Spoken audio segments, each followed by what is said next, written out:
ਅੱਛਾ ਜੀ, ਗੱਲ ਸਿੱਧੀ ਜੀ, ਇਹ ਸਾਰਿਆਂ ਭਰਾਵਾਂ ਨੇ ਵੀਡੀਓ ਜ਼ਿਆਦਾ ਤੋਂ ਜ਼ਿਆਦਾ ਸ਼ੇਅਰ ਕਰਨੀ ਹੈ। ਕੁਝ ਭਰਾਵਾਂ ਨੂੰ ਬੜਾ ਸ਼ੌਕ ਹੈ ਕਿ ਜਿੱਥੇ ਜਾ ਕੇ ਮੈਂ ਵੀਡੀਓ ਬਣਾਉਣੀ ਹੁੰਦੀ ਹੈ ਨਾ, ਉਹਨਾਂ ਮੇਰੇ ਮਗਰ ਆਉਣਾ ਹੁੰਦਾ। ਠੀਕ, ਇਹ ਉਹਨਾਂ ਭਰਾਵਾਂ ਤੇ ਲਾਨ ਹੈ ਕਿ ਹੁਣ ਨਾ ਮੇਰੇ ਮਗਰ ਆਓ ਤੇ ਜਿਸ ਜਗ੍ਹਾ ਤੇ ਮੈਂ ਸਿਆਲਕੋਟ ਖਾਰੀਆਂ ਮੋਟਰਵੇ ਦੀ ਵੀਡੀਓ ਬਣਾਈ ਹੈ ਨਾ, ਇੱਥੇ ਆ ਕੇ ਵੀਡੀਓ ਬਣਾਓ ਤੇ ਨਾਲੇ ਇਹ ਦੱਸੋ ਕਿ ਇਲਾਕਾ ਕਿਹੜਾ। ਠੀਕ ਹੈ, ਵੀਡੀਓ ਨੂੰ ਇੰਨਾ ਕੀ ਸ਼ੇਅਰ ਕਰਨਾ ਤਾਂ ਕਿ ਉਹਨਾਂ ਭਰਾਵਾਂ ਤੱਕ ਪਹੁੰਚ ਸਕੇ, ਤੇ ਨਾਲੇ ਮੇਰੇ ਪੇਜ ਨੂੰ ਇੰਨਾ ਕੀ ਫਾਲੋ ਕਰੋ ਕਿ 1 ਮਿਲੀਅਨ ਫਾਲੋਵਰ ਨਾ ਸਿਰਫ ਔਰ ਸਿਰਫ ਐਸੇ ਵੀਡੀਓ ਤੇ ਆ ਜਾਣ। ਲੋ ਇਹਨਾਂ ਵੀਡੀਓ ਦਾ ਕਾਰਨ ਆਗਾਜ਼ ਤੁਸੀਂ ਟੁਰ ਕੇ ਆਓ ਪਿੱਛੇ, ਇੱਥੇ ਆ ਕੇ ਹੁਣ ਵੀਡੀਓ ਬਣਾਓ, ਮੈਂ ਤੁਹਾਨੂੰ ਵੇਖਾਂ ਕਿੰਜ ਇੱਥੇ ਪਹੁੰਚਦੇ ਹੋ ਅੱਲਾ ਦੇ ਫਜ਼ਲ ਨਾਲ। ਬਿਸਮਿल्लाहिर्रहमानिर्रहीम, अस्सलामु अलैकुम या अली हद। उम्मीद करना जी सारे भरा ठीक हो, अल्लाह ताला तुहानू सारे ठीक रखे जी। तो जिस तरह कि तुहानू पता जनाब, सियालकोट खारियां मोटरवे का जिहड़ा काम है ये बहुत ही तेज़ी के नाल जिहड़ा कि शुरू होएगा, मगर हर वीडियो के लोकेशन दसी जाती है कि आ फलानी जगह ते तुहानू वीडियो असी विखा रहे हैं, तुहानू व्यूज़ दे रहे हैं। ये भी जनाब एक ब्रिज का काम शुरू है, मशीनरी तुहाडे सामने लगी है। डेट अलहमदुलिल्लाह अज हो गई जनाब 13 तरीक हो गई है। वीडियो तुहाडे कोले पहुंचे दी जनाब 14 तरीक को, वीडियो तुहाडे कोल पहुंचे दी 14 तरीक नूं।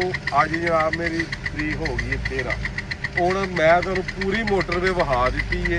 हुण इस वीडियो दे विच तुसां सारियां भरावां ने दसना है कि ये मोटरवे का कित्थे काम हो रहा है। इस साइड तो अगर मेरा कैमरा मैन तुहानूं वहाई जनाब, वो वेखो ट्रेन भी जा रही है, बोरिंग का भी काम हो रहा, ड्रिलिंग का भी काम हो रहा है।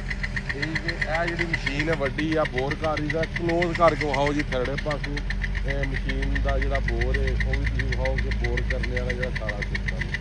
यह साइड से अगर गल की जाए तो आ पाइप पे ने, यह साइड से अगर गल की जाए तो भी बोर वाला सिस्टम है। उस मशीन की गल की जाए तो वह बजरी वाली मशीन है। यह साइड से अगर गल की जाए तो इस पुल दी साइडां तैयार कर रहे हैं, नाल मशीन है, नाल उस तो बाद जनाब मेरी सीमेंट बजरी पे है। ठीक है, यह खंबे थोड़े जे विखा दो ने ताकि लोकेशन आप ही आए। अज की जी वीडियो है ना, ये जनाब तुसा आप ही देखना कि यह सियालकोट खारियां मोटरवे का काम कि जगह से हो रहा है, किस जगह से हो रहा है। ठीक है, यह साइड से अगर गल की जाए वो सामने पिलर का समान सरिया जरा वो वेख लो तुसी, वो सारा तैयार होया पे है। इधर भी जनाब मेरी बकेट मशीन आ रही है, यह भी विखा दो। उस तो बाद वो दूसरी मशीन भी आ रही जिन्हों क्रेन मशीन आख्या जाता है, वो भी आ रही है। उस तो बाद एक यह बोरिंग वाली हैवी मशीन जी है, यह भी खलोती है तुहाड़ियां अखां दे सामने। ठीक है, काम जिहड़ा वे जिस तरह कि तुहानूं दस्सिया सी ना कि 1000 एक स्पीड के नाल जिहड़ा वे वो जारी सारी है। ठीक है, बाकी इधर वेख लो तुसीं मशीनरी जी है वो आ चुकी है। ठीक है, अपने काम कर रही है, बिल्कुल मशीनरी आ गई अलहमदुलिल्लाह। बाकी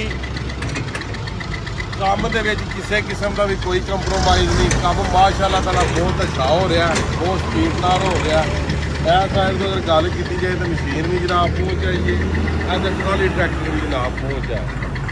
ठीक है, यह सामने वेखो, थोड़ा पीछे हो गए हाओ देखो जनाब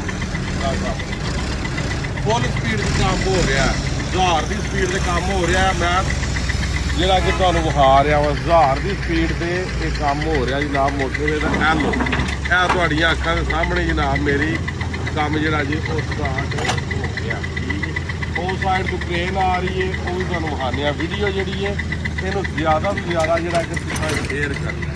देखो स्पीडा काम दिया अलहमदुलिल्लाह। ठीक है, कि स्पीड इन्नी की है कि हर बंदा अपने काम के टारगेट ने ना वो अचीव कर रहा, जोड़ा उन्हें टारगेट दिता जा रहा वो अपना टारगेट जोड़ा अचीव कर रहा ताकि मैं अपने टारगेट के काम जोड़ा वो कंप्लीट देना। ठीक है, मशीनरी जनाब मेरी हैवी तो हैवी जी मशीनरी है वो ला दी गई है। चलो काम तुहाडे सामने जारी हो सारी है। लोकेशन ये तुसां दसनी है कि सियालकोट खारियां मोटरवे का कितने काम शुरू होए आ, ते वीडियो के एंड ते मैं तुहानूं दस देना था कि काम कितने शुरू होए आ। ठीक है, वीडियो मुकम्मल वेखोगे तुहानूं पता लग जाएगा कि काम कितने तेज़ी नाल जारी हो सारी है, किस लोकेशन से जारी हो सारी। मगर वीडियो तुहानूं मुकम्मल वेखनी पैनी है। वो मशीन जरा वाओ कि हैवी जनाब मशीनरी जी है इत्थे आ चुकी है। ਉਸ ਤੋਂ ਬਾਅਦ ਇੱਧਰ ਆ ਵੇਖ ਲਓ ਸਕਿੰਟਾਂ ਦੇ ਵਿੱਚ ਜਨਾਬ ਮੇਰੀ ਅਗਲਿਆਂ ਟਰਾਲੀ ਵੀ ਭਰ ਕੇ ਤੇ ਹਰਨ ਮਾਰਦਾ ਐਜ ਪਏ ਆ ਸਭ ਤੋਂ। ਉਹ ਸਾਈਡ ਤੇ ਵੀ ਕੰਕਰੀਟ ਦਾ ਜਿਹੜਾ ਕੰਮ ਹੈ ਉਹ ਵੀ ਬਹੁਤ ਤੇਜ਼ੀ ਦੇ ਨਾਲ ਸ਼ੁਰੂ ਹੈ। ਮਜੀਦ ਜਨਾਬ ਵੀਡੀਓ ਤੁਹਾਨੂੰ ਮੁਕੰਮਲ ਅਪਡੇਟ ਤੁਹਾਨੂੰ ਮੁਕੰਮਲ ਦੇ ਦਿੱਤੀ ਹੈ ਅੱਜ ਦੀ ਵੀਡੀਓ। ਅੱਜ ਦਾ ਵਲੌਗ ਕਰ ਰਹੇ ਹਾਂ ਤਾਂ ਮੈਨੂੰ ਦਿਓ ਇਜਾਜ਼ਤ। ਨੈਕਸਟ ਵੀਡੀਓ ਤੱਕ ਜ਼ਿਆਦਾ ਆਪਣਾ ਖਿਆਲ ਰੱਖਿਓ, ਆਪਣੀਆਂ ਖਾਸ ਦੁਆਵਾਂ ਦੇ ਵਿੱਚ ਮੈਨੂੰ ਯਾਦ ਰੱਖਿਓ। ਇਨਸ਼ਾਅੱਲਾ ਮਿਲਦੇ ਆ ਕਿਸੇ ਨੈਕਸਟ ਵੀਡੀਓ ਦੇ ਨਾਲ। ਅੱਲਾਹ ਹਾਫਿਜ਼।